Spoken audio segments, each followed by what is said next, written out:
Hello again, it's Joey John Maguire. I'm in my usual favourite watering hole, the Cock Tavern, North End Road. I'm about to recite my latest poem. Done the early hours of this morning. It's in my new book, Killing Time. It's called Aleppo. Let me snatch you from your comfort zone, dump you in the ruins of Aleppo, Earth's very own answer to hell, where the stench of death hangs with solemn pungency in the fright-stricken air. There is an eerie silence there, broken intermittently by the relentless bombing raining down in a monsoon of destruction, and the mass hysteria that follows begs worthy description. There is no safe house, with all the buildings razed to the ground.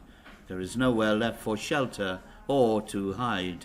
The scene is one of devastation as the city limps along, dripping blood in the final throes of dying. Each night after dark, when the air grows cold, you can hear the cries of hungry children above all else. But worse still is the silence that follows when death finally brings closure to the suffering. There is no final scream, just the chilling silence. You only have to hear it once to be haunted for the rest of your days. The warring factions, hell-bent on killing, seem void of the will to live, their only wish being one of dying. So many of them would be martyrs, dull, ignorant, and misinformed. This city is full of their kind, psychopaths, terrorists with a determination to leave their vile mark on history, not in the name of holy righteousness, as they are by their actions fundamentally and morally wrong.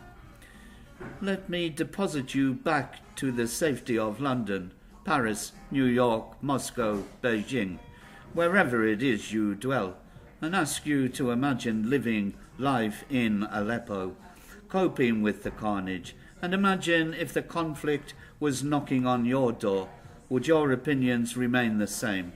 Would you survive longer than a day? And if you did, how would you cope with those dreadful bombs raining down on you from the sky? And worse still, could you ever forget the sound of silence left behind when all the hungry children ceased to cry?